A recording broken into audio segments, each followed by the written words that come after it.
ഇന്ന് നമുക്ക് വളരെ ടേസ്റ്റി ആയിട്ടുള്ള ഒരു മീൻ അച്ചാർ തയ്യാറാക്കിയെടുക്കാം. ഞാനിവിടെ കാദർ മീനാണ് എടുത്തു വെച്ചിരിക്കുന്നത്. ചെറിയ കഷ്ണങ്ങളായിട്ട് കട്ട് ചെയ്ത് മാറ്റിയിട്ടുണ്ട്. ഇനി ഇതിലോട്ടുള്ള പൊടികൾ ചേർത്ത് കൊടുക്കാം. 1/4 ടീസ്പൂൺ മഞ്ഞൾപ്പൊടി, 1.5 table spoon Kashmiri chilli powder, ഇതിന് പകരമായിട്ട് മുളക് പൊടിയും ചേർത്ത് കൊടുക്കാവുന്നതാണ്. ആവശ്യത്തിന് വൈറ്റ് പെപ്പർ കൂടെ ചേർത്ത് കൊടുക്കുന്നുണ്ട്. 1/4 ടീസ്പൂണോളം ഗരം മസാല ചേർത്ത് കൊടുക്കുന്നുണ്ട്. ആവശ്യത്തിന് ഉപ്പും കൂടെ ചേർത്തതിന് ശേഷം നന്നായിട്ടൊന്ന് മിക്സ് ചെയ്ത് മാറ്റി വയ്ക്കാം. ഇനി നമുക്ക് ഈ ഫിഷ് ഒന്ന് ഫ്രൈ ചെയ്തെടുക്കാം. അതിനായിട്ട് ഒരു പാൻ വെച്ച് ചൂടാക്കിയിട്ടുണ്ട്. ഇതിലോട്ട് അല്പം ഓയിൽ കൂടെ ഒഴിച്ചു കൊടുക്കുന്നുണ്ട്. ഓയിൽ നന്നായിട്ടൊന്ന് ചൂടായി വരുമ്പോൾ ഇതുപോലുള്ള ഒരു കറിവേപ്പില തണ്ട് കൂടെ നമുക്ക് ചേർത്ത് കൊടുക്കാം.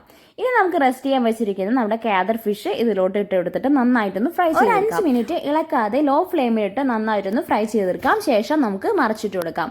ഏകദേശം ഒന്ന് ഫ്രൈ ആയി വന്നിട്ടുണ്ട് കേട്ടോ. അതിൻ്റെ കളറൊക്കെ നന്നായിട്ട് ചേഞ്ച് ആയി വന്നിട്ടുണ്ട്. ഇനി നമുക്കൊരു ഫിൽറ്റർ ഉപയോഗിച്ചതൊന്ന് മാറ്റി വയ്ക്കാം.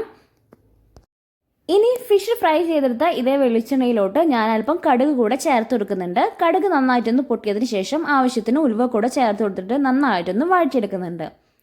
ഇനി ഇതിലോട്ട് 2 പച്ചമുളക്, ആവശ്യത്തിന് വെളുത്തുള്ളി, ഇഞ്ചി എന്നിവ അരിഞ്ഞത് കൂടെ ചേർത്ത് കൊടുത്തിട്ട് ലോ ഫ്ലെയിമിലിട്ട് നന്നായിട്ടൊന്ന് വഴറ്റിയെടുക്കുന്നുണ്ട്. ആവശ്യത്തിന് കറിവേപ്പില കൂടെ ചേർത്ത് കൊടുക്കുന്നുണ്ട്. ഇനി ഇത് ലോ ഫ്ലെയിമിലിട്ട് നന്നായിട്ടൊന്ന് വഴറ്റിയെടുക്കാം.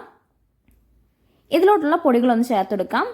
1 ടേബിൾ സ്പൂണോളം കാശ്മീരി ചില്ലി പൗഡറാണ് ചേർത്ത് കൊടുക്കുന്നത്. നന്നായിട്ടൊന്ന് മിക്സ് ചെയ്തെടുക്കാം. ഇതിലോട്ട് ആവശ്യത്തിന് ഉപ്പും കൂടെ ചേർത്ത് കൊടുക്കുന്നുണ്ട്. ശേഷം നന്നായിട്ടൊന്ന് മിക്സ് ചെയ്തെടുക്കാം. ഇനി നമ്മൾ ഫ്രൈ ചെയ്തെടുത്തിട്ടുള്ള കാദർ ഫിഷ് ഇതിലോട്ട് ഇട്ട് കൊടുത്തിട്ട് നന്നായിട്ടൊന്ന് മിക്സ് ചെയ്തെടുക്കാം.